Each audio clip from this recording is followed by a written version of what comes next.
ከአላህ እዝነት ምናምን ይለምኑናል።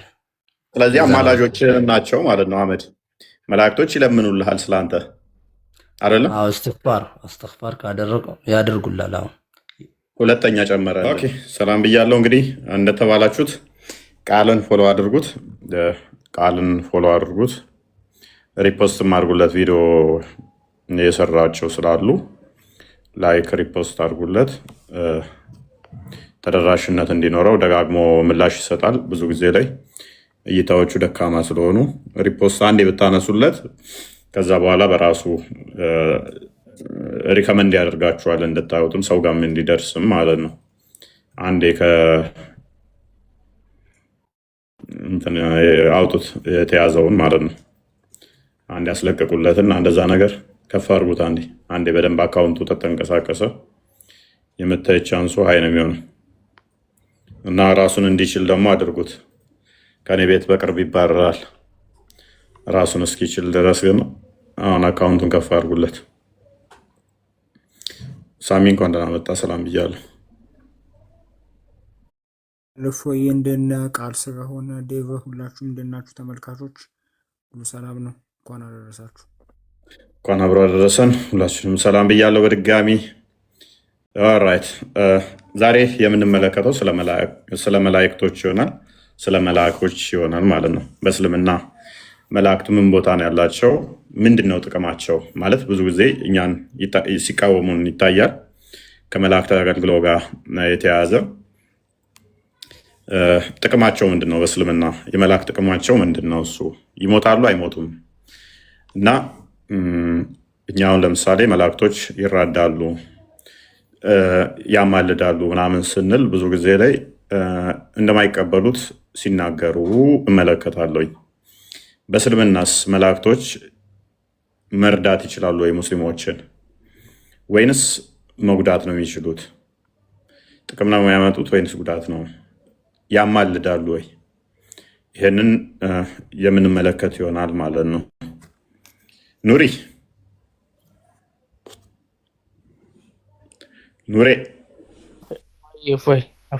እየሰማሁ ነው። ሰላም ነው አለሁ። ሰላም ነው። ደህና ነው። እንኳን ደህና ቆያችሁ። መልካም። መላእክቶች ጥቅም አላቸው ብለህ ታምናለህ በእስልምና?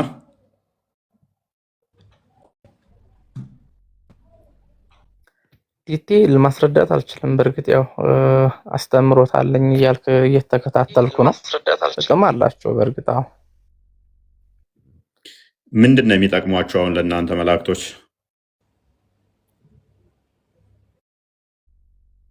ያው ተውሂድን አስተምረዋል። ምድር ላይ ተውሂድ አላህን በብቸኝነት እንድንገዛ አስተምረዋል ሁሉም መላእክቶች።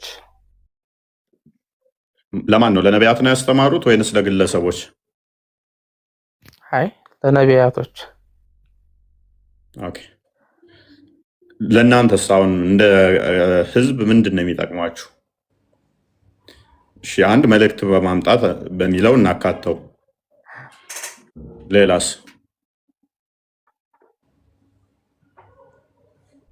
ሌላ ጥቅም ይኖራቸዋል? ብዙ ጥቅም ይኖራቸዋል። እኔ ቢያንስ ለማዳመጥና ለመከታተል ነው። ስለዚህ ጥያቄው ይለፈኝና ልከታተል እስኪ የምትለውን ነገር። እሺ መልካም። እንግዲህ በእስልምናው መላእክቶች አሉ። በእስልምናውም ልክ እኛ ክርስትናው ላይ መላእክቶች እንዳሉት እስልምናውም ላይ አሉ።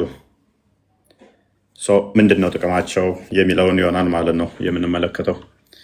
ቢንት አህመድ ነው የሚለው ምንድን ነው ጥቅማቸው? መላእክቶች በእስልምናው ምንድን ነው ጥቅማቸው? ይህንን ከጥቅማቸው አንጻር እንጀምርና የምንዳስስ ይሆናል ማለት ነው። ምን ጥቅም ይሰጣሉ? ሰላም፣ እንዴት ነው? ደህና ነው? ሰላም ነው ባብያ አለሁ። አልሐምዱሊላህ። ምን ጥያቄ ዛሬ የምን ላይ ነህ? ዛሬ ስለ መላእክት ጥቅም ነኝ፣ ግን ቀድመው የገቡ አሉ። ቆይ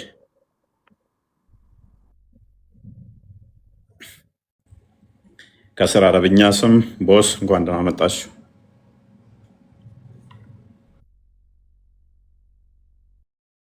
አለን ሁሉ ተማም ነው። ሰላም መልካም። መላእክቶች ጥቅም አላቸው ብለህ ታምናለህ? እንደናንተ መላእክቶች ጥቅም አላቸው። እንዴት ሳይኖራቸው ተሰሩ? ምንድን ነው የሚጠቅሟችሁ ለእናንተ? እያንዳንዱ የተሰጣቸው ስራ አለ፣ የተወከሉም አሉ። የተሰጣቸውን ስራ የሚሰሩ ናቸው። ለምሳሌ ዝናብ በማዝነብ በኩል እንደዚህ በማድረግ በኩል እንደዚህ መላኡል አዕላ የሚባሉ አሉ። መልእክት በማድረስ በኩል እንደነ ጅብሪል፣ እንደገና ሌሎችም ደግሞ የማናውቃቸው ስራቸውን ያከናውናሉ። እያንዳንዱ ሰው ስራ አላቸው መላእክቶች ማለት ነው። ኦኬ። ዝናብ በማዝነብ ሚካኤል ነው በትክክል። ኦኬ። ስለዚህ ዝናብ የሚያዘንበው ሚካኤል ከሆነ ሚካኤል ዝናብ አዘንብልን ማለት ይቻላል? አይቻልም። በአላህ ፈቃድ፣ ያ በአላህ ፈቃድ ነው እንጂ በራሳቸው የሚሰሩት ስራ አይደለም። በአላህ ፈቃድ ግን ተወክለው የሚሰሩት ስራ አለ። እንደ አዝራኤል ሩህ የሚያወጣው፣ እንደ ሚካኤል ዝናብ የሚያዘንብ፣ እንደዚህ ውክልና የተሰጣቸው አሉ። ከዛም ደግሞ የማናውቃቸው ስራቸውን የሚሰሩት አሉ። አይ ቲንክ ቁርአኒስት ነህ አይደለ አንተ? እኔ ሙስሊም ነኝ። በቁርአን ነው የምመራው። ያ መመራት ቁርአኒስት የሚያስብል ከሆነ አሁን የዘረዘርከውን ለምሳሌ ሚካኤል ዝናብ ያዘንባል እንዳልከው ማስረጃ ልታመጣ ትችላለህ ከቁርአን ላይ ሚካኤል ዝናብ እንደሚያዘንብ ወይም በዝናብ ላይ እንደተሾመ? እችላለሁ፣ ግን አሁን መንገድ ላይ ነኝ። በአንድ ሞባይል ነው የምጠቀመው። አሁን ማውጣት አልችልም። መንገድ ላይ ድራይቭ እያደረኩ ነው። በኋላ ላይ ከፈለክ እመለሳለሁ። ችግር የለውም። እርሱን ካስታወስክ ብትነግረንም ይቻላል። ወላሂ አላስታውሰውም። እንትን በምቆም ሰዓት እመለሳለሁ። አብሽር። እሺ፣ ሪኩዌስት ልካለሁ። ኦኬ። እሺ፣ ዋብያው ሰላም ሰላም፣ እንዴት ነህ? አለሁ ወላሂ አልሐምዱሊላህ ይመስገን ነው። ኦኬ። ሚካኤል የእናንተ መልአክ ነው? አዎ መላእክቶች ናቸው። ጅብሪል፣ ሚካኤል። ኦኬ። ሚካኤል ማን ነው ስሙ? ሚካኤል ወሚካኤል ነው። ሚካኤል ነው የሚባለው። እስኪ ምን ከነ ሚካኤል ትርጉሙ ምንድን ነው? እንግዲህ የመላእክታው ስም ነው። እኛ የምናውቀው እሱ የመላእክታው ስም ነው፣ አናውቅም። ትርጉሙ እኮ እስልምናን የሚቃወም ስም ነው። ገብርኤል፣ ሚካኤል እስልምናን የሚቃወሙ ስም ናቸው ትርጉሙ። ኤኒዌይስ ሚካኤል ጥቅሙ ምንድን ነው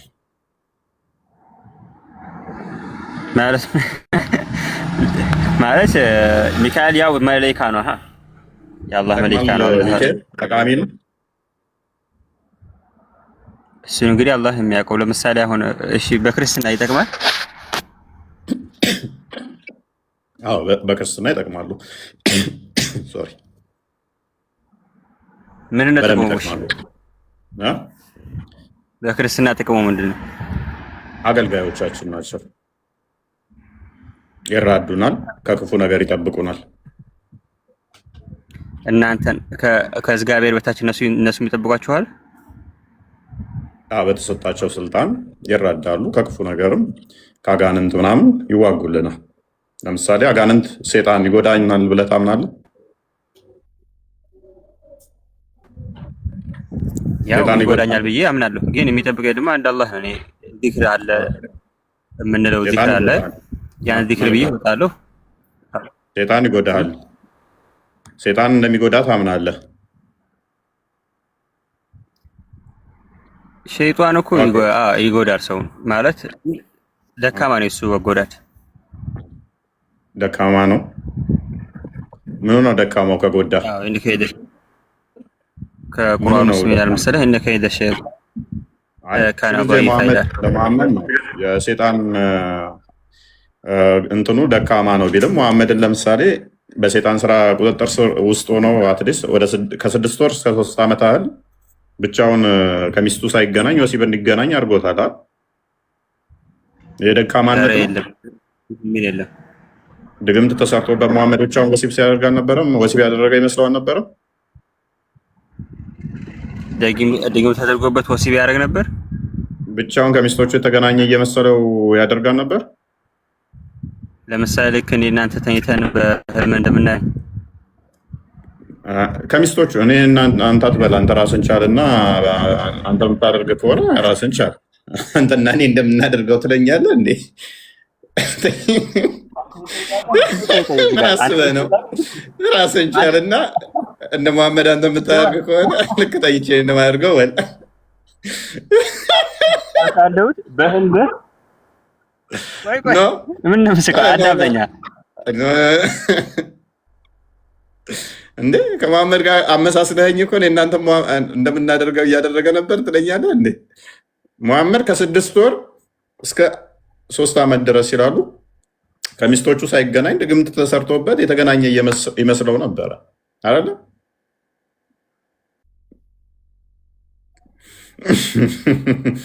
አረብኛ ስም ተመለሽ ቢንት እና ምን ዋናው ፖይንታችን ምን መሰለህ? እሱን ልተውልህና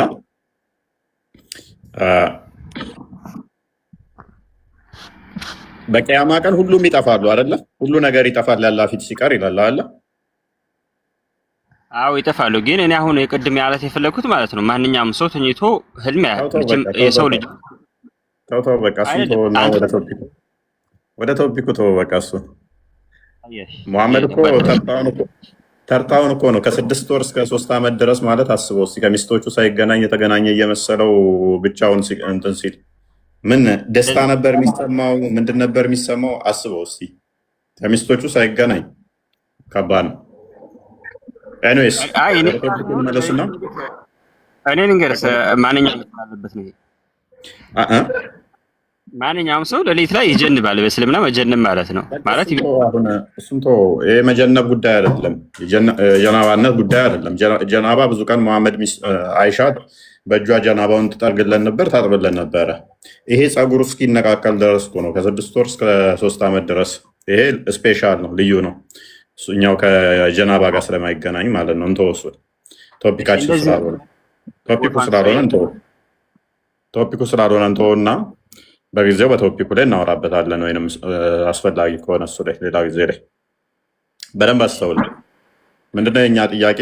ቀደም ብለኛ ሁሉ ነገር ይጠፋሉ አልከኝ። መላእክቶች ይሞታሉ አይሞቱም? ይሞታሉ ሁሉም።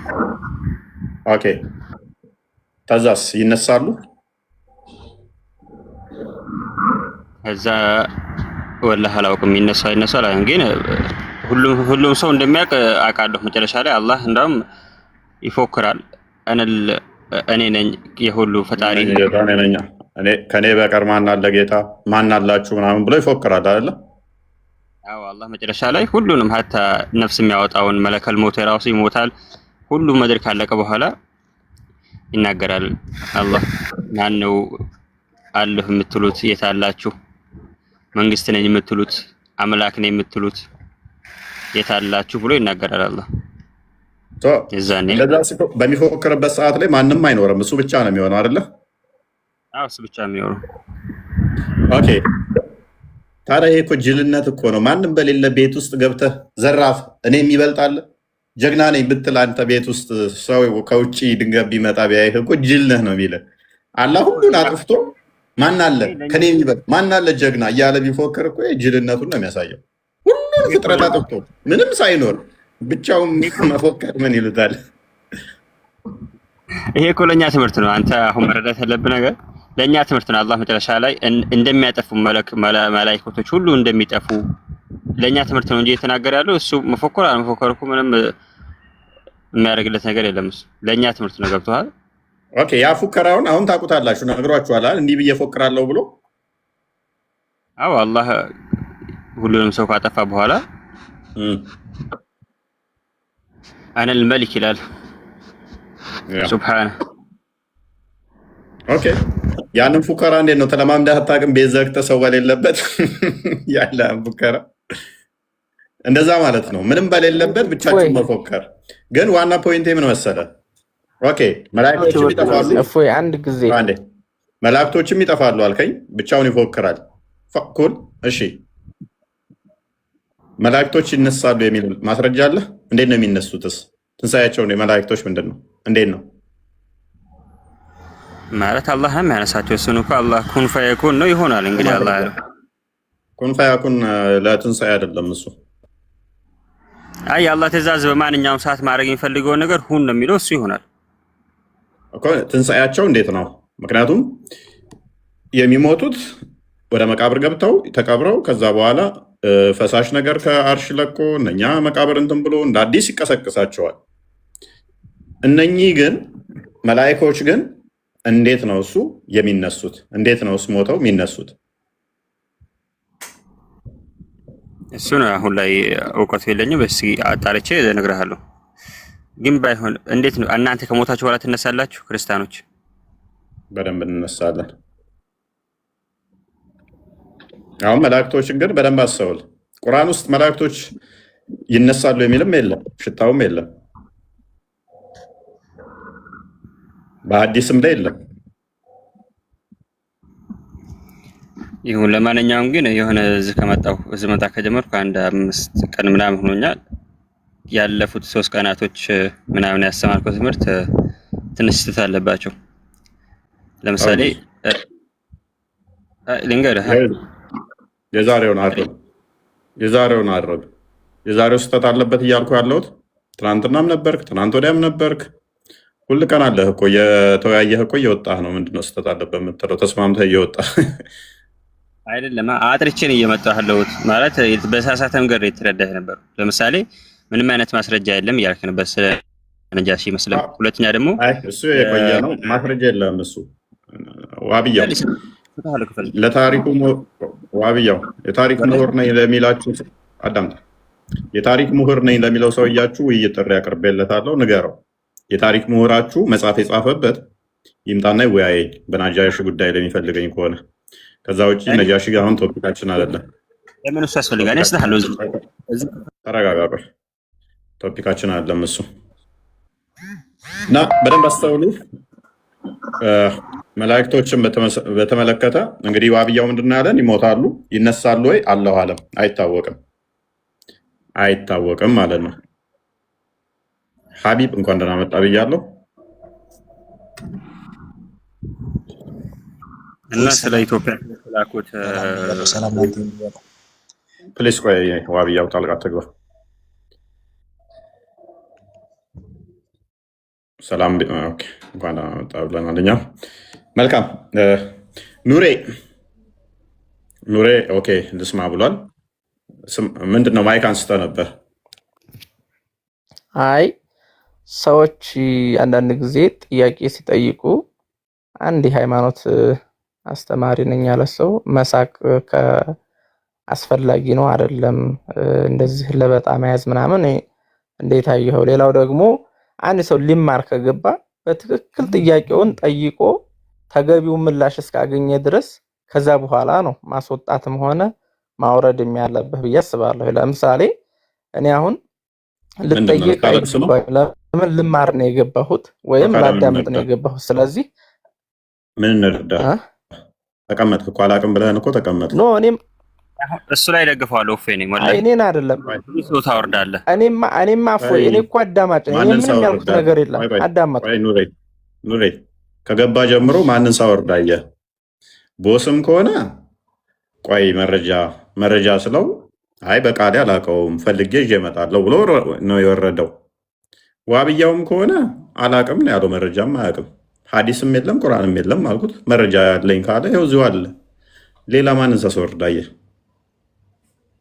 የትኛው እውቀት ኖሯቸው እናንተ ሳይሆን ጥያቄውን ጨርሶ ተረብሹ እንደሆነ ነው እንጂ ርዕስ ተቀይሩ እንደሆነ ነው እንጂ የትኛው እውቀት ኖሯችሁ ነው እናንተ ማስወርዳችሁ? ምንም እውቀት እኮ የላችሁ። ምንም እንደማታውቁ አውቃለሁ። ምንም የምታውቁትም ነገር የለም። ወይን ርዕስ ትቀይራላችሁ፣ ወይን ትሳደባላችሁ፣ ወይን በአስተያየት ጊዜያችሁን ትገላላችሁ እንጂ አስተምሮቱ ላይ እኮ እንደማታወሩ ስለማቅ ነው። ቶፒክ ሽፍት ስታደርጉ ማስወረዳችሁ ዛሲት። ከዛ ውጭ በሀሳብ ላይ ሞግታችሁኝ እናንተን አቅቶ ነው እና ማስወረዳችሁ ቀልደኞች።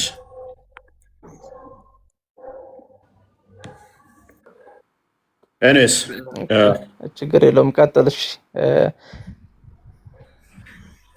ማውራት እንችላለን ስላለፈው እፎይ ነው። እንዴት ነው ማለት አጠር አድርገን ቶፒክ ላይ ግባ። የነጃሺ ነገር ከከነከነ መጨረሻ ላይ ትሞግተኛለህ።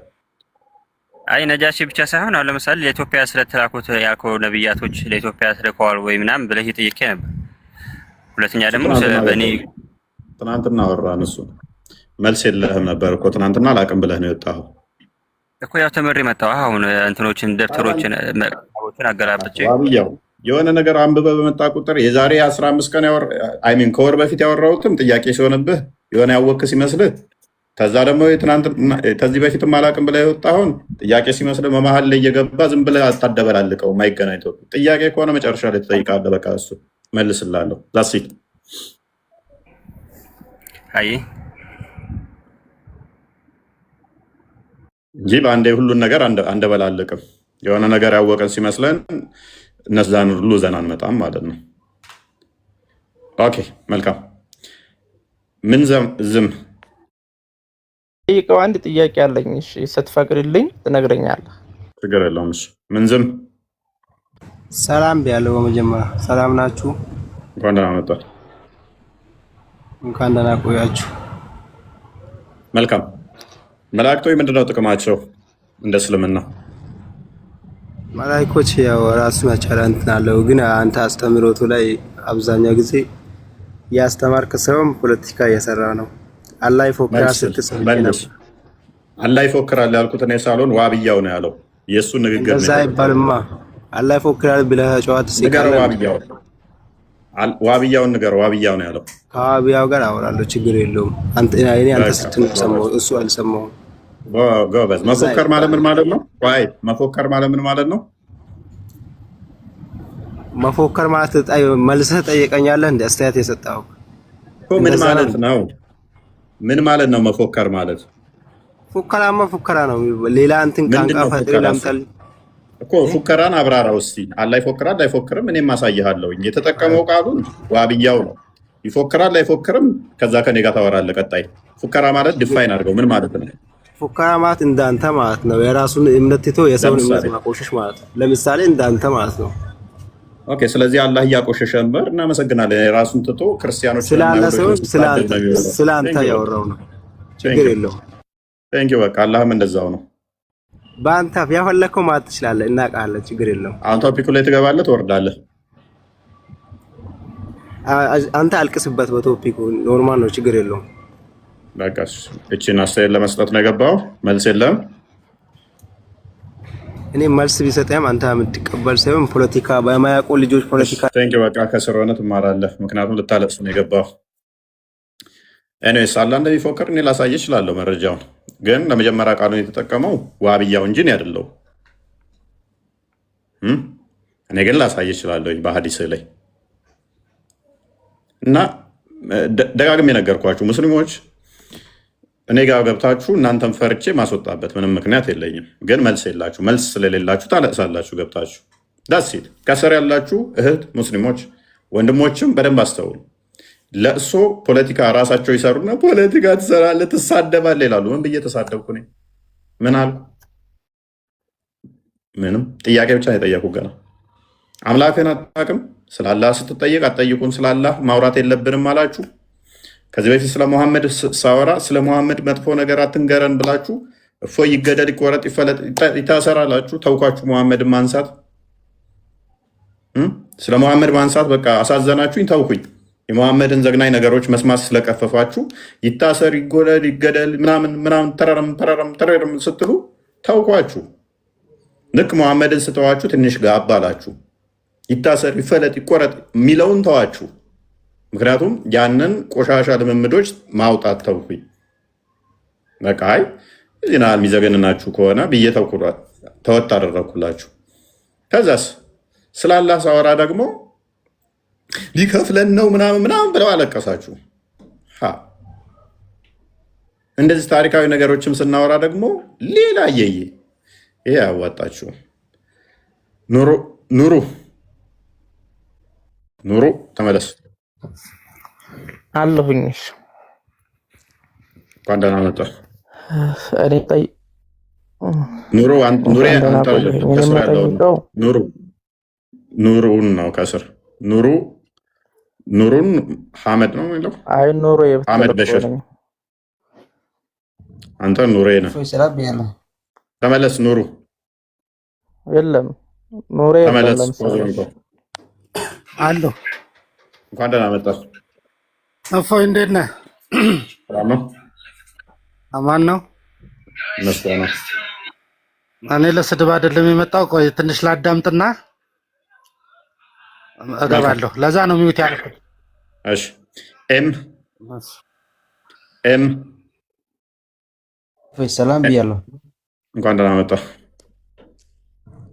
እንኳን ደህና ቆያችሁ። ሰላም ነው? ይመስገነው። ኦኬ ዛሬ ቶፒክ ምን ነበር? ዛሬ ቶፒኩ ስለ መላእክቶች ነበረ። እንደ እስልምና መላእክቶች ምንድን ነው ጥቅማቸው?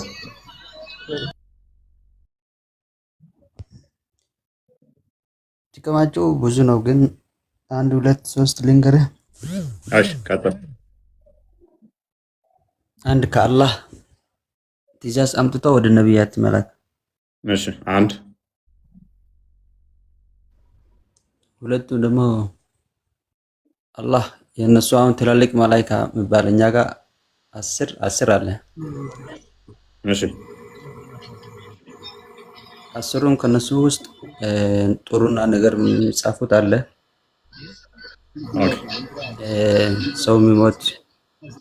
ሰው ሲሞት የሆነ መላእክት የተመደበ አለ። ብዙ ነው ቢዛ በዚህ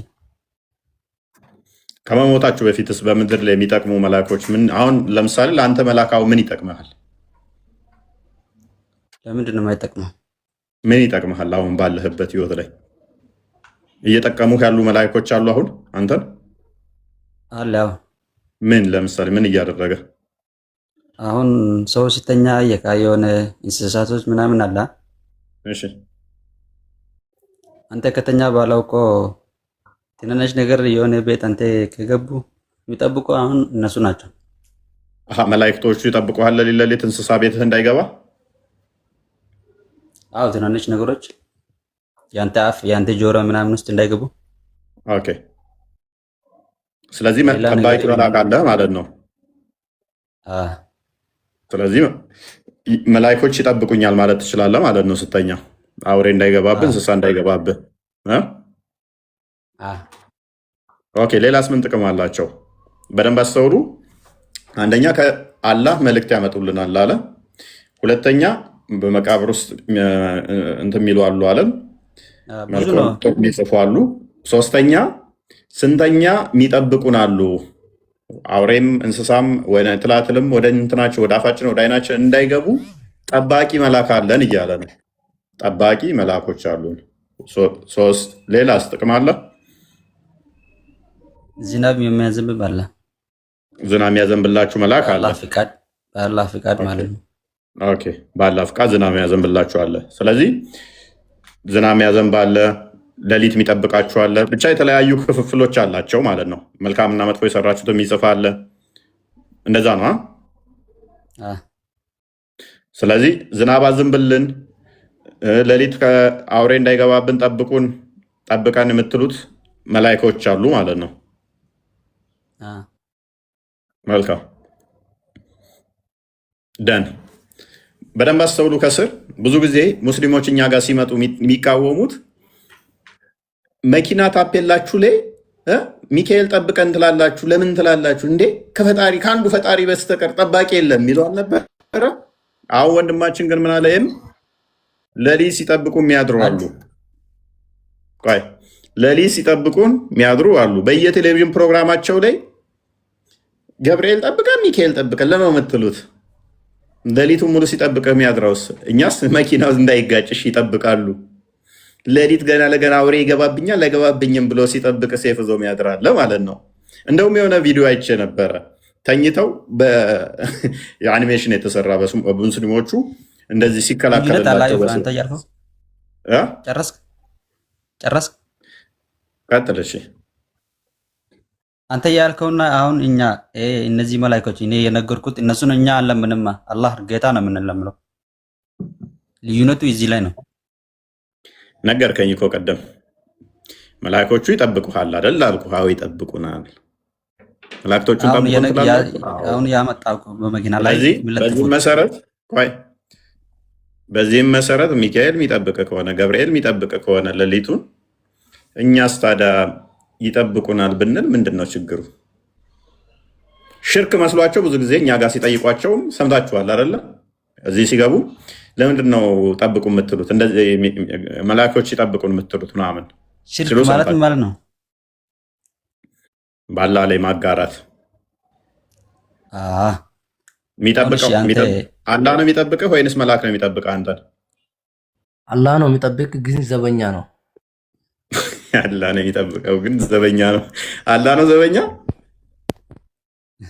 ለመላክ አላህ የመደበልን መላክ ነው። ኦልራይት።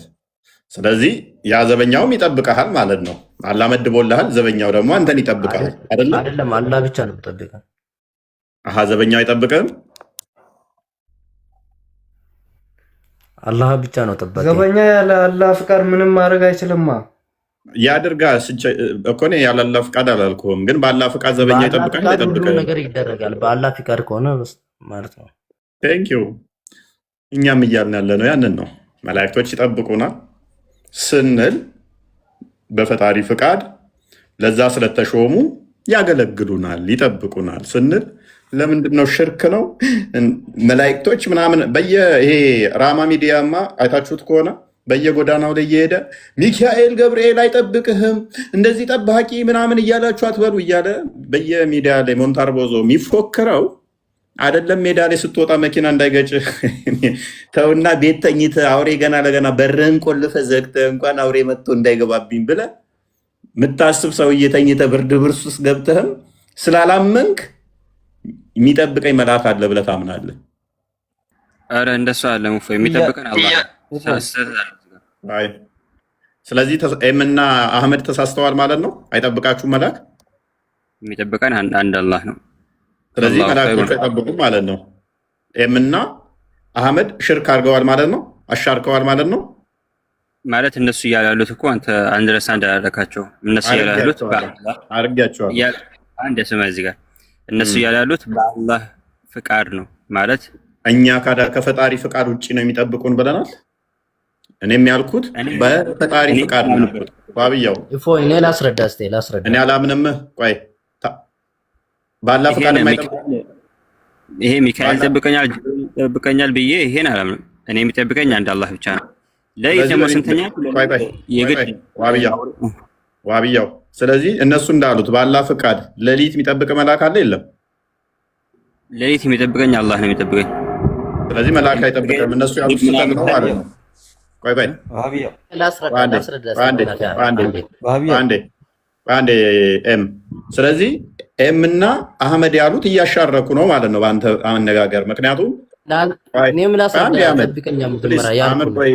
አህመድ ተራ ጠብቅ፣ ወይ አዳም አወርዳችኋለሁ። አንዳንድ አስተምሮ ዋብያ እንደመሆነ መጠን ሊትራሊስት ነህ። እነሱ ሜይ ቢ አላቅም ሀባሾች ከሆኑ እንትንም ይቀበላሉ፣ የወልይንም እንትን ልመና ይቀበሉ ይችላሉ። ገና እንኳን መላእክቶችን በደንብ አስተውል። አንተ ጋም ስለምመጣ ማለት ነው። በአላህ ፍቃድም መላእክቶቹ አይጠብቁህም ማለት ነው። አንተ እኔ እዚህ ጋር እንኳን እኔ የሚጠብቀኝ አንድ አላህ ብቻ ነው። ስለዚህ ትምህርት እውቀት የለኝም። እነሱም እያሉ ያሉት እንደ ሀሳባቸው ከሆነ ፕሊስ በቃ ዋብያው፣ አንተ ችግር ምንድን ነው? እውቀቱ የለኝም ብለህ ረድ ልትሰጥ ትሞክራለህ። እውቀት ከሌለ ዝም ነው ማለት በቃ። ቅድምም እውቀቱ የለኝም ብለህ ማብራሪያ ልትሰጥ ትሞክራለህ። አላቅም ካልክ አታቅም፣ በቃ ዳሴት። የምታውቀው ድረስ ብቻ ሂድ።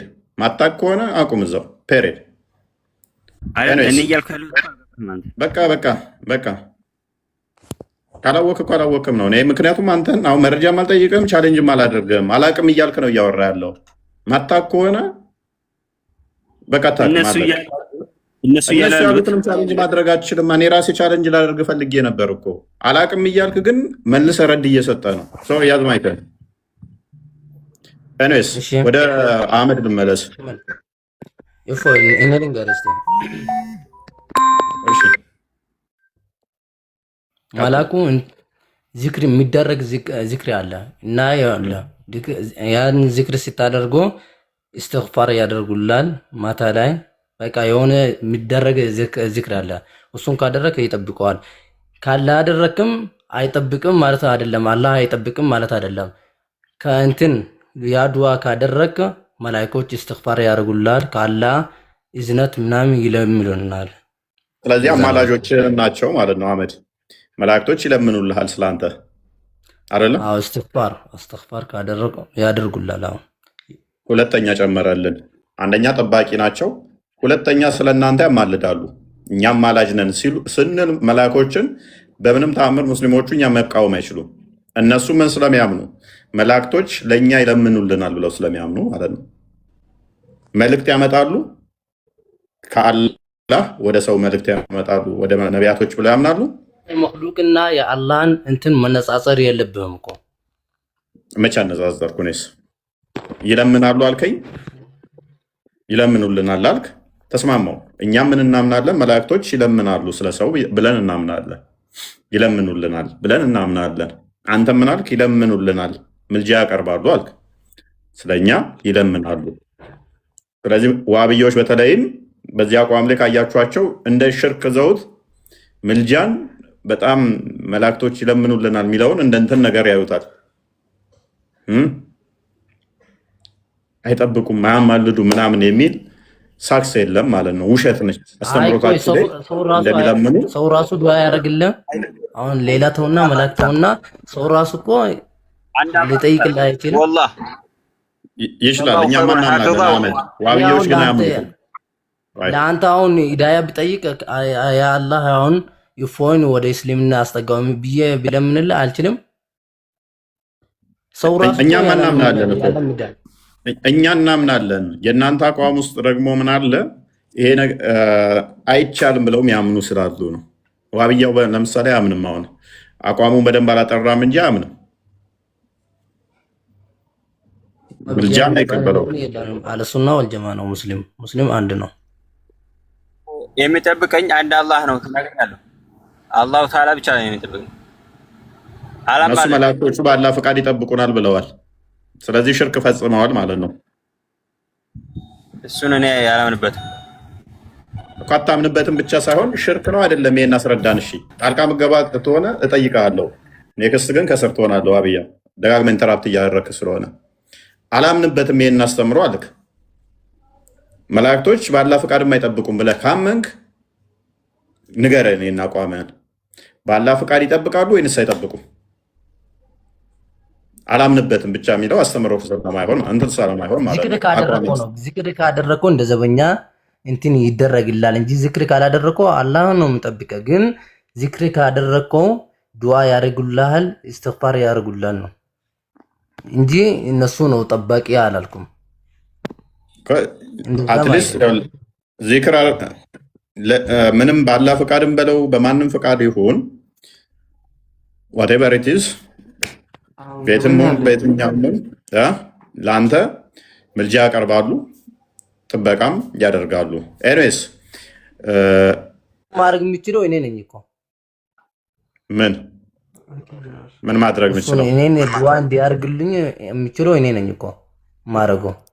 እነሱ ሳያደርጉልህም ስለአንተ አይለምኑልህም አይደለም። እኔ ዚክር የሚደረግ ዚክር አለ ከአላህ አለ አይደለ? ዚክር አላህ የሚዘክረው አለ። እሱን ከዘከርኩ አላህ ያስቀምጥልኛል። ዱዓ የሚያርጉልኝ ነው የሚያስቀምጥልኝ እንጂ ብቻ እነሱ መጥቶ ለኔ ዱዓ ምናምን ለኔ የምጠብቀኝ አላህ ይማረው ምናምን ብለው አላህ ብቻ ነው የሚጠብቀኝ። አላህ ይማረው ምናምን ብለው አይለምኑ። ቡሃሪ 44:5 ክፈትልኝ ሀቢብ።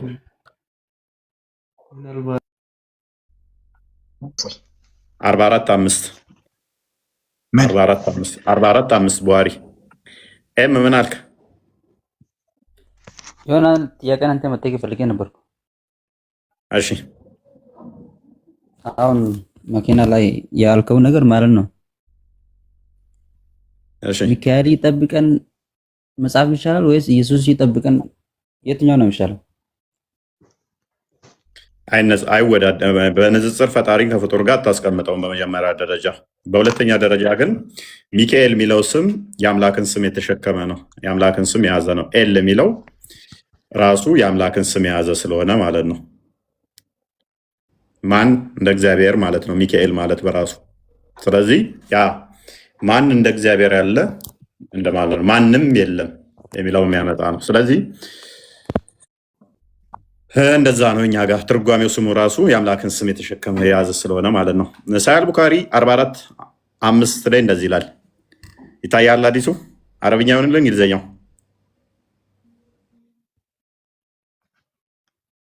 ሰማለሁ። አረብኛውን ይሆንልን እንግሊዝኛውን ላንብብልህ። ወደ ላይ ከፈርገስ እስኪ ቀጥልና ተርጉማትችን አዲስ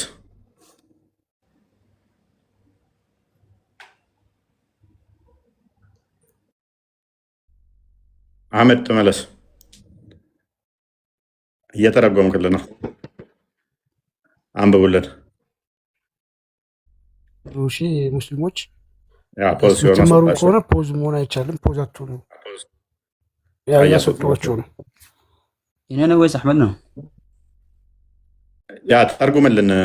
አይሰማም ድምጽ እያነበብክ።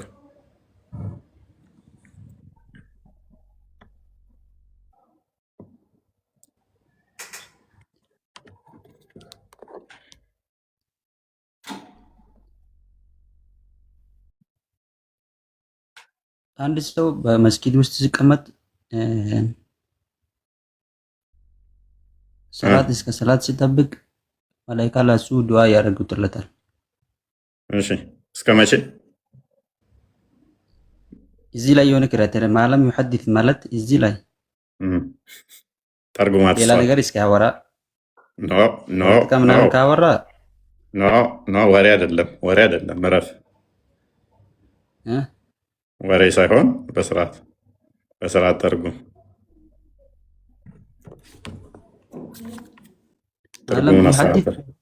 ሐዲስ ምንድን ነው? ሐዲስ ምንድን ነው? አይ በደንብ ያዩት አይደለም። ወሬ አይደለም እኮ ሐዲስ አይደል? አስመርበት እዚህ በደንብ ያዩ አይደለም። እሺ ላንብብልህ። እኔ እንግሊዝኛው ዝቅ አድርግልኛል። አይ እዚህ ላይ ብቻ ተወያይ። እሺ ተርጉመው አንተ።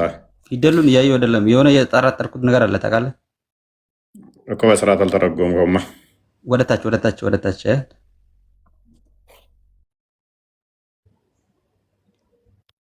አልመላኢከቱ ቱሰሊ ዐላ አሐዲኩም መላኢካው ለሱ ዱዓ ያደርጉለታል። እሺ ወደዚህ ከፈር ማዳመ እሺ ወደዚህ አድርገው ወይም ትልቅ አድርገዋ። ትልቅ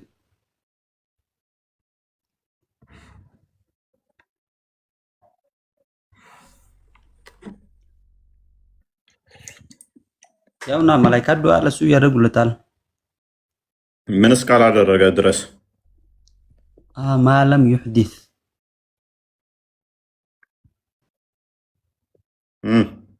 ተርጉማት ያወራ ነው ወይስ እስካይ? ሐዲስ ምንድን ነው? በሁለት ይተረጉማል። አንድ በምን ፈስ ካልፈሳም ይሆናል።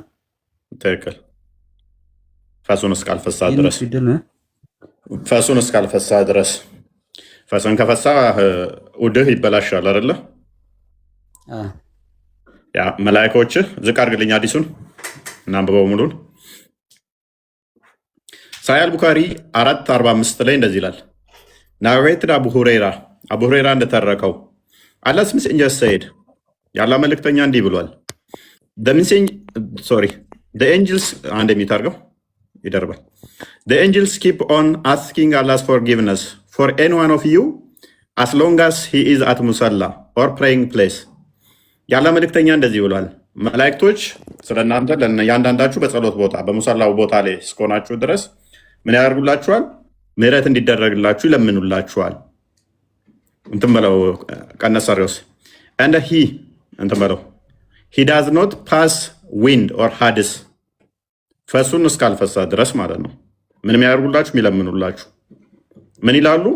they say oh Allah forgive him oh Allah be merciful to him oh Allah ሆይ ይቅር በለው oh Allah ሆይ ምህረት በሱ ላይ ወርድበት እያሉ ይለምኗቸዋል። ፈስህን እስካልፈሳ ድረስ ቱስ ካደረክ ግን መለመን ምልጃቸውን ያቆማሉ። ስለዚህ እኛ መላእክቶች ያማልዱናል ስንል ገና በፈስ የሚሸሹን መላእክቶች የሉንም። ፈስን ፈስተሃል አለምንልህም ብሎ የሚያኮርፈን መልአክ የለም። ምልጃቸው ቀጣይነት አለው። ፈሳህ አልፈሳህ ይለምንልሃል። እናንተ ግን ምልጃቸው ለእናንተ የሚሰራው ፈሳቸውን እስካልፈሳችሁ ድረስ በጸሎት ቦታ ሆናችሁ መላእክቶች ምን ያደርጉላችኋል? ይለምኑላችኋል። ፈስን ከፈሳ ይገማዋል እንዴ? ቆይ መልአኩ ያልተጻፈ ለምን ተረባለ? ለምንድን ነው እሱ ጸሎት የሚያቆሙት? ፈስህን ከፈሳ እዚህ ላይ እኮ በደንብ አላነበብክም እንጂ እኮ ለምንድን ነው እሱ ያ የሱ ውዱ ተፈታ። ውዱ ተፈታ። ምንድን ነው ከዚህ ጋር ምን አገናኘው? ከፈስ ጋር ምን አገናኘው? ፈጣሪ ፖለቲካ ውስጥ እንዳገባ ነው። አልገባው ገና እንዴ? ፈስ እኮ በቃ ልክ እንደ ትንፋሽ እኮ ነው። ጋዝ እኮ ነው። ጋዝ አይደለም። ኢስላም እንትን ላይ ነው የሚያምነው ኢሳባውት ይሄ ስለ ንጽህና ኢስላም ላይ ብዙ ትልቅ ቦታ አለው። አሁን ጣሃራ የሚባል እኛ ጋር አለ።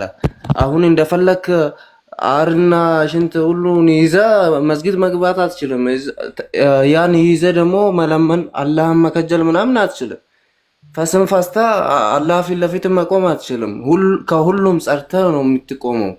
አሁንም ያም ይሽሻል። ያ አሁን ውድ ከሌለ ይሽሻሉ። ስለዛ ነው እኛ እያልን ያለው። ይሄ ሐዲስም ስለዛ እያወራ ነው እንጂ ሌላ ነገር አይደለም። ንጽህና ነው። ስለዚህ እየሰገድክ ልጨርስ ስትል ድንገት ቱስ ካለህ ምልጃውን ይተዋል። እጭ ፈሱን ፈሳ ብሎ መልአኩ ለአንተ መለመኑን ያቆማል እያልከኝ ነው። እንዴት እየፈሳ ትሰግዳለህ አንተ? ራሱ ምን ማለት ነው? አንዴ ቱስ አለብህ። እየፈሳ ነው የምትሰግደው? እሺ አንዴ ጎንበስ ስትል ቱስ አለብህ። በቃ ሰላቱ ተሰብሯል። ደግማ ውዱን ንጽህናን አስተካክለ ነው የምትሰግደው። ሄደ ኦራይት። እሺ መስጊድ ውስጥ ነህ፣ መስጊድ እየሰገድክ ነው በጀማ ድንገት ውስጥ አለብህ። እንዴት ታደርጋለህ? ጤላ አሁን ኢማም ራሱ ከሆንክ ጤላ እንደዛ ውድህ ከፈታ ጥለ ነው የምትወጣው። ኢማም ራሱ ከሆንክ ኦራይት። ፈስን ከፈሳ ጀማ ራሱ እዛው ቆመ፣ ጀማው ራሱ እዛው ቆመ። አዎ ቆይ ራቢያ እንደሚት አድርጊ። ውዱ እንዴት ነው የምታደርገው? ከዛ እጅህን አይደል የምትታጠበው? የመጀመሪያ አሁን እኮ እጅህን ነው የምትታጠበው። ከዛ ፊትህን፣ እግርህን እና ራስን ታሻሻለህ። አዎ እና ፈስህን የፈሳኸው በእጅህና በጭንቅላት በእግርህ እኮ አይደለም፣ በቂጥህ ነው የፈሳኸው። አይደለም የጠሃራው ሐዲስ ይኸውልህ፣ ሐዲስ ሁለት ሐዲስ አለ። አሁን ሰሎት እንትን እያልክ ቸጉረህ ሊሆን ይችላል። መጨረሻ ላይ ቱስ አለብህ። መላእክቶቹ አናመልድም ብለው ያኮርፉሃል። ቆይ አናመልድም ይላሉ፣ አይለምኑልህም። አላህ ምህረት አድርግለት፣ አላህ ዘንለት እያሉ የነበሩት ልክ ፈሳ ያቆማሉ፣ አይሉም። እሺ ከዛ ኡዱ ደግመህ ማድረግ አለብህ። ኡዱ ስታደርግ ደግሞ እጅህን ትታጠባለህ፣ ፊትህን ትታጠባለህ፣ ራስን ውሃ ታሻሻለህ፣ እግርህን ውሃ ታሻሻለህ። የፈሳኸው በቂጥህና ነው እንጂ በእጅህና በእግርህ ነው እንዴ? በጭንቅላት ነው እንዴ? ቴንኪው። አሁን አዳምጠኝ። አሁን በቂ መልስ ልስጠውና አዳምጠኝ። ውዱ የሚያባላሸው ፈስ፣ ሽንትና አር ምናምን ይሄ እንዲህ አይነት ነገር ነው። ክራቴሪያ አለው። አርና ሽንት ሲሆን ሄደ በዛም ታጥባለ ማለት ነው። አሁን ፈስ ሲሆን ሁለት ሐዲስ አለ። አንድ ሌላ አካል ላይ የሚያመጣው ነገር ሌላ ነጃሳ ስለሌለ እንዲሁ ታደርጋለህ የሚል አለ። እዛም ታጥባለህ የሚልም አለ። ይሄ የለም ምንም ጉድለት የለም የሚያመጣ ነገር አይደለም እኮ። የለም። በፈስ እንትን አታደርግም፣ ገስል አታደርግም፣ ምን አታደርግም? በፈስ ሻወር አትወስድም። የምትታጠበው እጅህንና እግርህን ነው። ሻወር መቼ? በሽንትም ሆነ በሌላም ሻወር አትወስድም እኮ። እኮ በአርም በሽንትም አትወስድም እኮ። ውሃ ይዘህ እኔም ነው እያልኩ የምትገባው ሽንት ያለሁት ነው። ቤት። እኔም እያልኩ ነው። አዋ ስለዚህ ኦብሉሽን ደግሞ የሚደረገው እጅና እግር ፊት ነው የምትታጠበው። ከምንም ስለ መላእክቶቹ ለምንድን ነው እሺ ጸሎት ማያደርጉት? ምን አገናኘው ቆይ ቆይ ከመላእክቶቹ ቆይ ጋር? ቆይ ቆይ ቆይ ቆይ አንዴ አንዴ አትግባ አንተ ፕሊዝ ማሜ። ቆይ ውፌ አንዴ።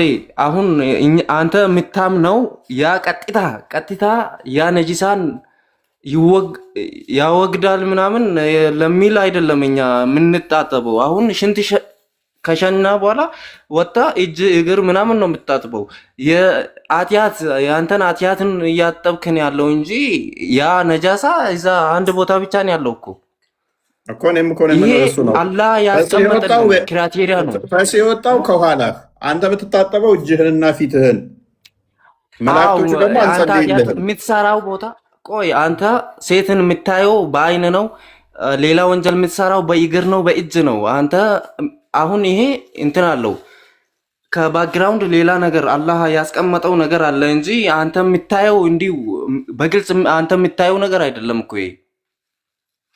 ኧረ ይመቸው በእናትህ ያስተምሮ በጣም ነው ፈታ ያደረገኝ። ቴንኪው። ለማንኛውም ስለዚህ መላእክቶች ያማልዱሃል አይደለ? ፈስህን እስካልፈሳ ድረስ።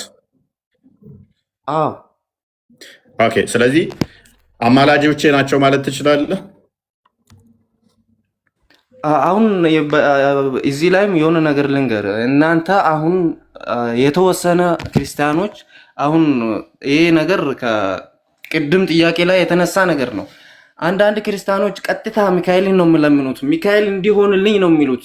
ግን ሙስሊሞች አላህ እንዲሆንልኝ አላህ እንደዛ ደግሞ ያደርግልሃል አላህ ያደርግልኝ ነው ጨረስን ደግሞ እኮ እኛ አመድ አይደለም። ቆይ አይ ጨረስን እኮ ወደዚህም እየመጣው ነው እኮ። ፕሊዝ ጨረስን እሱን። ምክንያቱም መላእክቶቹ ይጠብቁኛል አልክ፣ ጨረስን። ደን በአላህ ፍቃድ ብትልም ይጠብቋል። እኛ ከፈጣሪ ውጭ ያለ ፈጣሪ ፍቃድ ነው የሚጠብቁት መላእክቶች ብለን አላለም።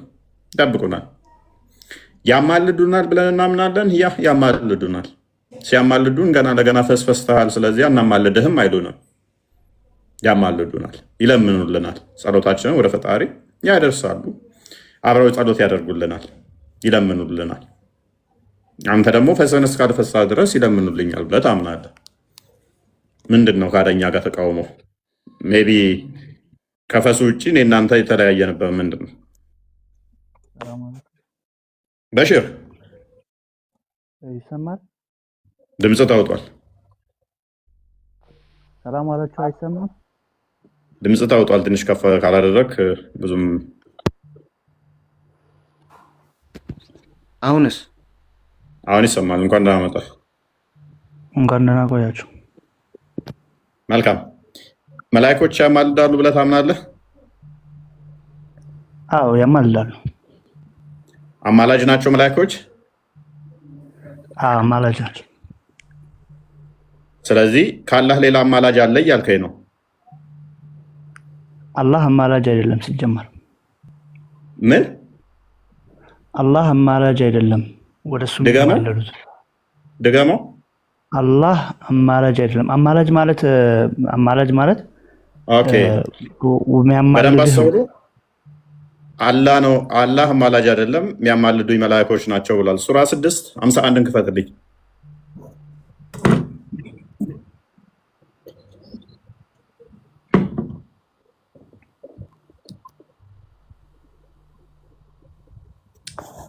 አላህ እንደውም አያማልድም ብሏል። አማላጅ አይደለም፣ አማላጅ መላእክቶች ናቸው፣ አማላጅ አይደለም ብሎናል። ኦኬ፣ እንደዚህ ይላል። እነዚያንም ከእርሱ ሌላ ረዳትና አማላጅ የሌላቸው ሲሆን ወደ ጌታቸው መሰብሰብን የሚፈሩትን ይጠነቀቁ ዘንድ በእርሱ በቁርአን አስፈራራ ይላል። ከሱ ሌላ ረዳትና አማላጅ የለም ይላል። ማን ነው ከሱ ሌላ ረዳትና አማላጅ የሌለው? አማላጅ ሲባል ምንድን ነው የተፈለገበት? እኔ እኮ ምንም እሱን ይፈለግበት አማላጅ አይደለም አላህ አማላጅ መላኮች ናቸው ብለኸኛል። ካላህ ሌላ አማላጅ አለው ወይ ስልህ አላህ እንደውም አማላጅ አይደለም ብለኸኛል። ቁርአንህ ደግሞ ካላህ ሌላ አማላጅ የለም ይላል። አይደለም ስጠይቅህ እኮ መሀል ላይ ገብተህ ነው ያወራው። ምንም መሀል አልገባሁም። ምንም መሀል አልገባሁም። ስለዚህ ካላህ ሌላ አማላጅ አለ ገብተሃል። ካላህ ሌላ አማላጅ አለ ወይ? አማላጅ በማለት ምንድን ነው የፈለክበት? ይኸው ቁርአንህ የሚለውን ነው የፈለኩበት። ምንድን ነው ቁርአኑ ያለው? ቁርአን በቃ ራቢያ እንኳን ደህና መጣሽ። ሰላም ነው፣ እንዴት ነህ? ይመስገን ነው። መላእክቶች ጥቅም አላቸው ብለሽ ታምኛለሽ? አዎ አምናለሁ፣ ግን ለአንተ በጣም ጥያቄ ያለኝ ካስገባኝ አይቀርም። ስለ በሃይማኖት ዙሪያ ለአንተ አንድ ጥያቄ ያለኝ ማለቴ በግል በሃይማኖት ልገባ አይደለም። የግል ጥያቄ ጠይቂያለሽ? ልጠይቅ? ትንሽ ትሞክሪያለሽ ራሳችሁን ስለ መላእክቶች? ያኔ ልገባ አልፈልግም፣ ግን አንድ ያመመኝ ነገር ስላለ እሱን ልጠይቅ እንትን ከሆንክ ማለት ነው። ማለቴ እኔ መሰዳደብ ምናምን አልፈልግም፣ ግን በቀስ ብዬ ልጠይቅ ነገር አለ። ማለቴ ብዙ ጊዜ ሚዲያ ላይ ስከታተልህ ምናምን ሃይማኖት የግል ነው ባይዘው ማንም ገብቶ እንደዚህ የሚባል ነገር አይደለም። ከተባለም ደግሞ ሁሉም ጭንቅላት አለው፣ አይን አለው፣ መረዳት የሚችል ነገር ነው አይደል? እኔ በሃይማኖቴ ስህተት አለ ብዬ አላምንም። ለምንም የምሞክርበት ነገር ጥያቄው ላይ ግቢ። ምንድነው ጥያቄሽ? ጥቅስ ጥቀሽና እንደዚህ አይነት ጥያቄ አለኝ በይ። እሺ እንደዚህ አይነት ጥያቄ ልልህ ነው። አንተ ብዙ ጊዜ ነቢያቶቻችንን ዝም ብለህ ትዘልፋለህ። ምን ብዬ? ለምን? ምክንያቱም ምን ብዬ? መሐመድ እንደዚህ ነው ምናምን ትላለህ። ለምሳሌ መሐመድ እንዲበል እንደ መሐመድ ተቃጣል ምናምን ትላለህ። አሁን እኔ ለምሳሌ እንደ ተቃሺ ባለፈው እንደዚህ ላይ ብላ እኔ እሰማሃለሁ ብዙ ጊዜ ማለት ነው። ምን አልኩኝ እኮ ምን አልኩ? መሐመድ ገሃነም ይግባ ከሱ ጋር ያልገባ ምናምን ትላለህ። መሐመድ ራሱ የቻለ ሃይማኖቱን የሚያስከብር ራቢያ መሐመድ በክርስቶስ ያምናል። የምንም ይማን የምንም ለኛ መሐመድ ዋጋ አለው። ውሰዱና ሽጡታ ነው አይገባኝ። ዋጋ ካለው እኔ ለንግድ አልፈለኩትም። ዋጋ አለው ትለኛለች። እኔ እኮ ከክርስትና ውጪ ማናችሁ እህቴ ብትሆኝ እናቴ ብትሆኝም ገሃነም ነው የምትገቡት እንዴ? መሐመድ ገሃነም ይገባል ትላለች እና ገነት ይገባል በልሽ እንዴ? በልጁ የማመን የዘላለም ሕይወት የለውም። ገሃነም ነው የሚገባው። እናቴ ብትሆኝ አንቺ መሐመድ አባቴ ቢሆን ገሃነም ነው የሚገባው። አይደለም ያንቺ ነብይ አባቴ ቢሆን መሐመድ የሚባለው አካል አባቴ ቢሆን በጣም የምወደው የስጋ አባቴ ቢሆን ገሃነም ነው የሚገባው። በደንብ አስረግጬ ልንገርሽ። አንቺ በጣም የምወደሽ ምሳሳልሽ እናቴ ብትሆኚ እህቴ ብትሆኚ ሚስቴም ብትሆኚ ሙስሊም ከሆንሽ ገሃነም ነው የምትገቢው። ይሄማ በጣም ደስ እያለኝ እንደውም ልድገምልሽ። ሙስሊሞች ሁላችሁም በልጁ እስካላመናችሁ ክርስቶስን እስካልተቀበላችሁ ገሃነም ነው የምትገቡት። አባቱ ያለውን እስካልሰማችሁ ድረስ ልጄን ስሙ ብሎ አባቱ እስካልተቀበላችሁ ድረስ የገሃነም ናችሁ። መንፈስ ቅዱስን እስካልተቀበላችሁ ድረስ የአጋንንትን መንፈስ ተቀብላችሁ የአጋንንትን አስተምሮ ተቀብላችሁ ወልድ የአብ ልጅ አይደለም ብላችሁ የምትመሩ ሁላችሁም ልድገምላችሁ፣ ልሰልስላችሁ ገሃነም ነው የምትገቡት። የኔ ወንድም ልምከርህ፣ አንተ ራስህ ማለት ነው። አንተ ራስህ ጥያቄ ካለሽ ጠቅሰሽ እንድጠይቂ ነው እንጂ መሐመድ ገሃነም ይገባል ብለሃል እንድትይኝ አይደለም የምፈልገው። ኤኒዌይስ አብዱረዛቅ እንኳን ደህና መጣ። ቢኒ ሰላም ብያለሁ። ይሄማ ደስ እያለኝ ነው። መሐመድ ገሃነም ይገባል የሚለውማ ደጋግሜ ነው የምለው። እፎይ እንዴት ነህ? ሰላም ያለው ሙስሊሞችም እኮ እነዛ ጀሃነም ትገባላችሁ ይሉናል እኛን እኮ እና ይሄ እኮ ጤናማ ነው እህቴ። በአላህና በመልእክተኛ ያላመነ ጀሃነም ይገባል ብላችሁ እንደምታምኑ እኛም ደግሞ በልጁ በኢየሱስ ክርስቶስ ያላመነ ገሃነም ይገባል ብለን እናምናለን። ስለዚህ መሐመድ ስለማያምን መኖሪያው ገሃነም ነው ብለን እናምናለን እና ለዚህ አትገረም። ያ ጥያቄ አለ ብዬህ ነበረ ቅድም አስወራል። ምንድነው ጥያቄ? ቃስና ቀጥል። እሺ በቃ ራቢያሽ ጠብቂና ትጠይቂያለሽ ካስተናገደሽ። የኔ ጥያቄ አይደለም ካስገባኝ ወላሂ ብዙ ጊዜ ቆይቷልና ለምን የልቤን አላወራም ብዬ ነው። በጣም ብዙ ጊዜ እንዲያስገባኝ ጠይቄዋለሁ። ገባ ከተቀበለሽ አውሪ፣ ችግር የለውም። ከተቀበለሽ አውሪ፣ እኔ አዳምጣለሁ። እኔ ምን አገባኝ? ግን አይባልም። ሃይማኖት የግል ነው። እኛ እንሞተላችኋለን። ቆይ ራቢያ፣ እኔ ገነት ገባለሁ እንደ እስልምና? እኔ ገነት ነኝ? አንተ ገነት አትገባም በፍጹም። በሃይማኖት ራሱ አትገባም። ታዲያ አይደለም ሁሉም በሰራው ቆይ ተረጋጊ። እኔ እንዳንቺ እስልምና ገነት ማልገባ ከሆነ እናንተ ገሃነም ነው የምትገቡት፣ ገነት አትገቡም ስለበም ይከፋሽ። ታዲያ እንዴ ነችና ምን ማለት ነው? አንቺም እኮ ለእኔ ሙስሊሞች በሙሉ እንደኔ ያስተምሮ ገሃነም ነው የምትገቡት። ገሃነም ባገቡማ ኖሮ ገነት የምትገቡ ቢሆን ለምን እስልምና ስህተት ነው እላለሁ? እስልምናን ተቀብዬ መቀጠል እኮ ነው ያለብኝ። ተረጋጊና ጥያቄ ካለሽ ጥያቄሽ ላይ አንዴ ቆይ ኑሪ። ጥያቄሽ ላይ ብቻ ቀጥይ። እንደዚህ ቦታ እንደዚህ በይና ጊዜ አንዴ እንትኖች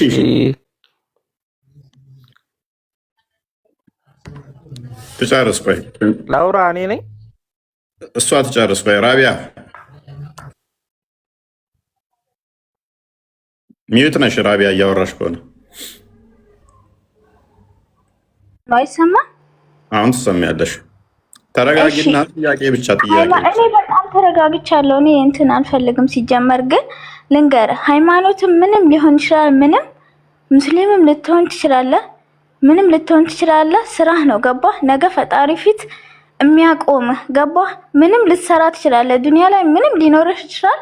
ነገ አላህ ፊት የሚያቆምህ ጥሩ ስራህ ነው እንጂ ይሄ እኔ ሙስሊም ስለሆንኩኝ እኔ እንደዚህ ግን ደግሞ ከሙስሊም ነፍስ በስተቀር ወላሂ ለአዚምን እኔ በምንም አይነት ነገር ብታመጣ ጀነት የሚገባ ነገር ሙስሊሞች ሁሉም ገሃነም ነው የምትገቡት እኮ ገሃነም ነው የምትገቡት። ይሄ ስብከት አታርጊው። ጥያቄ ካለሽ ጠይቂ ያልኩሽ እህታችን። እንደ ምን ነው ታደሹ?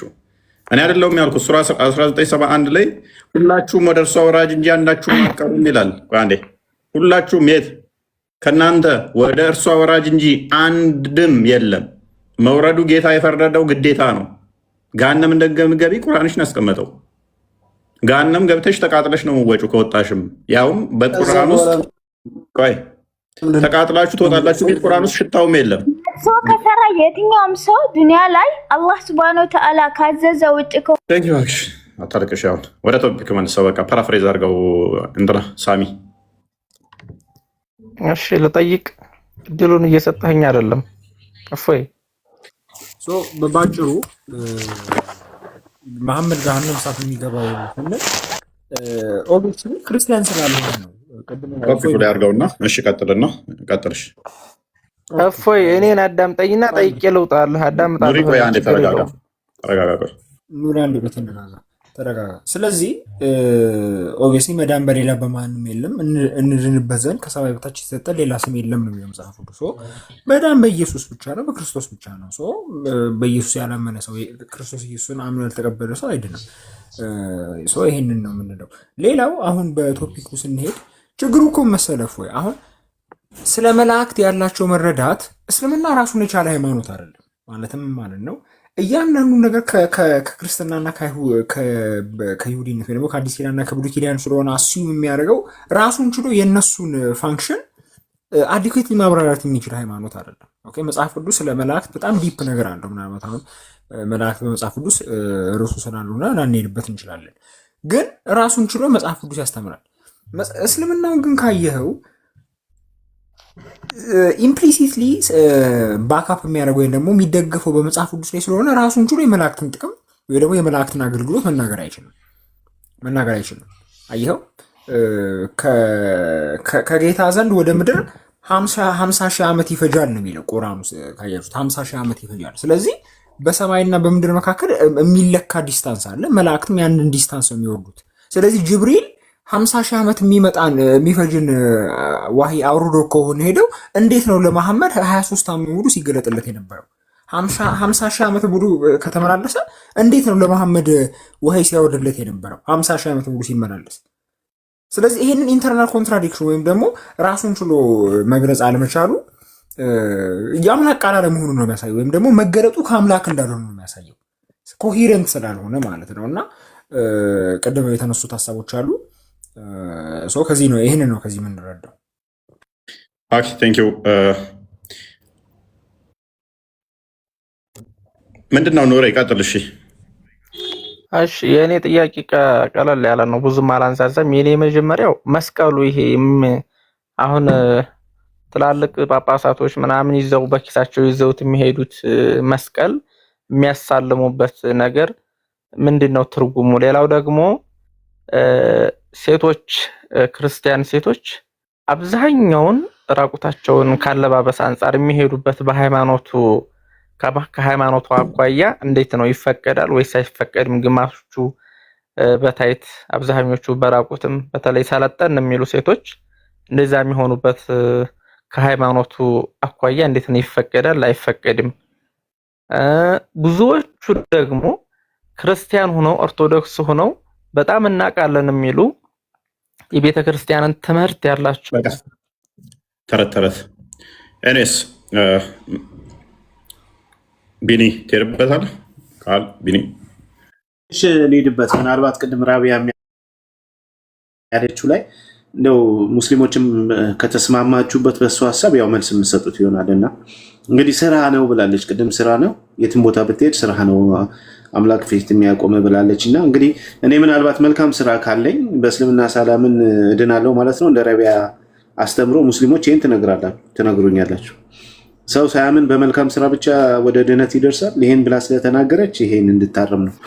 ከዛ በተረፈ ቢኒ እኔ ጠየቅኩ አይደል እንዴ? ልታስተምሩ ነው እናንተ የገባችሁት አይደል? ስለዚህ እኔን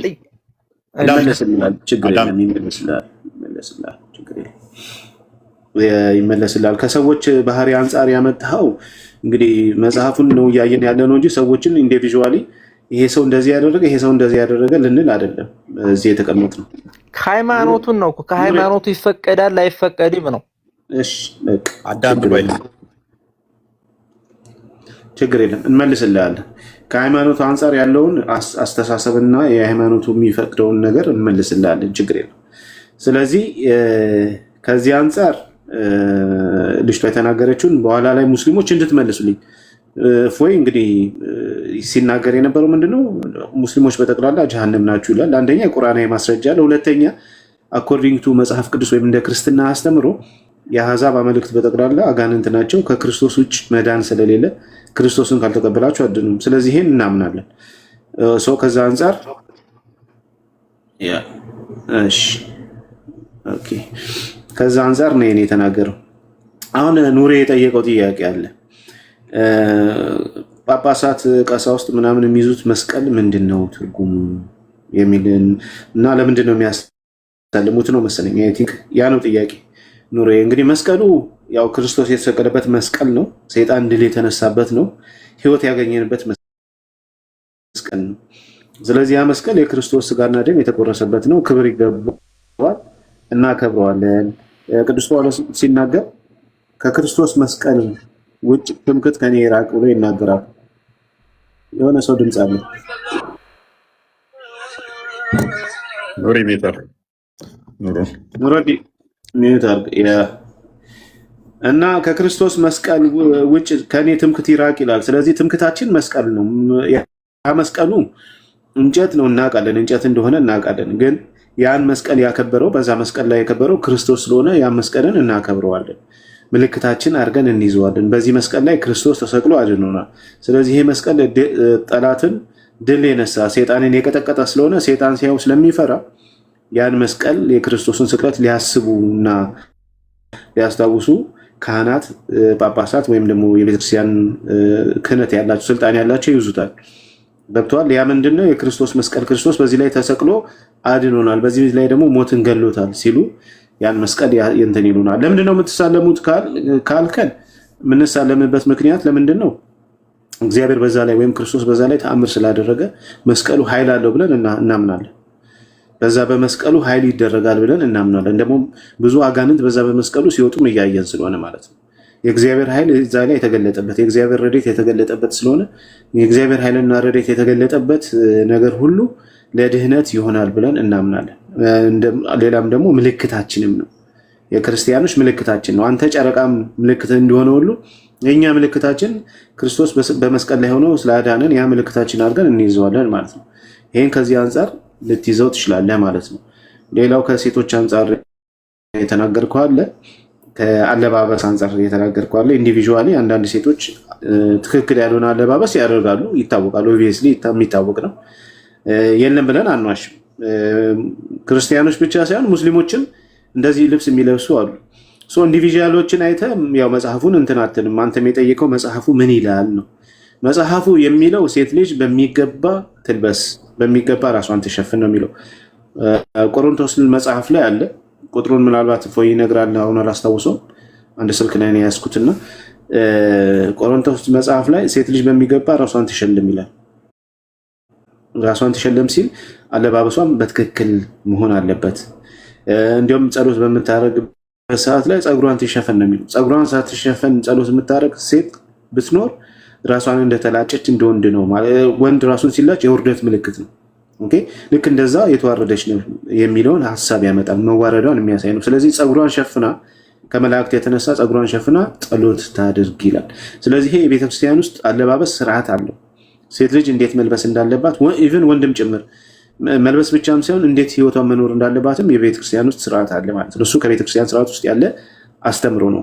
አንዳንድ ሰዎች እንደዚህ ያደርጋሉ። ያ የራሳቸው ፍላጎትና የራሳቸው ሀሳብ ነው። እኛ ልክ እንደ ሙስሊሞች በግድ ሰዎችን በግድ እንደዚህ ካላደረጋችሁ እያለን ቅጣት አንጥልም። ወደው ፈቅደው እንዲያደርጉ ነው ምርጫ የምንሰጠው እንጂ ይሄን ካለበሳችሁ እንደዚህ ትሆና፣ ይሄን ካለበሳችሁ እንዲህ ትሆናላችሁ። አስተምሮቱን እናስተምራለን፣ መጽሐፍ የሚለውን እንናገራለን፣ ስርዓቱን እንናገራለን። ያን ስርዓት የመጠበቅ የሰው የእያንዳንዱ የግለሰብ ኃላፊነት እንጂ ቤተክርስቲያን ማንም ላይ በግድ በኃይል የምትችለው ነገር የለም። ለምን አላረግሽም ብላ አደበድብም። ህግ አውጥታ ቤተክርስቲያን የዚህ ስልጣን የላትም። የማስተማርና ወደ ክርስቶስ የመጥራት እንጂ ማንንም የመቅጣት የመደብደብ እንትን የማለት ስልጣን የላትም ቤተክርስቲያን በማንም ላይ። ግን የክርስቶስን ወንጌል ትሰብካለች። ክርስቶስ ማለት ቤተክርስቲያን የክርስቶስ ወኪል ስለሆነች ክርስቶስ ራሱ ሲያደርግ የነበረው ምንድነው? ወደ እውነትና ወደ ጽድቅ ሲጠራ ነበር እንጂ ማንንም አላስገድድም። እንደውም ለመሄድ የሚወዱትን ሁሉ እናንተስ ልትሄዱ ትወዳላችሁ ነው ሲል ነበር። ስለዚህ ቤተክርስቲያን ማንንም በጉልበት የምታመጣው ነገር የለም። ታስተምራለች። ያን ትምህርት የሚቀበሉ ያን ስርዓት ይከተሉታል። የማይቀበሉ ደግሞ ከዛ ህግና ስርዓት ይወጡ ደግሞ ካሉ የሚመከሩበት መንገድ እንትን ይላል። ከዛ ውጭ ግን በጉልበት በኃይል ካለበሳችሁ ብላ እንደዚህ የምታደርገው ነገር የለም ማለት ነው። እና የሚጨምሩልን ነገር ካለ ይጨምሩልን።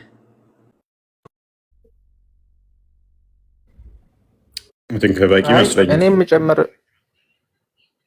ቢኒ በጣም ነው የማመሰግነው። ማለት አገላለጽህም ደስ የሚል ነው። ብቻ አስተምሮቱ በእንደዚህ ፖላይትሊ በሆነ መልኩ ቢሆን የተሻለ ነው። ሰው ማሽም ሊማር እስከሆነ ድረስ ያው ያን ያክል የተመለሰልህ ላይ ተቀብላል። ቴንኪው ቢኒ ቴንኪው፣ አመሰግናለሁ። የውጭ ሁኛ አዳምጣለሁ። ቴንኪው በቃ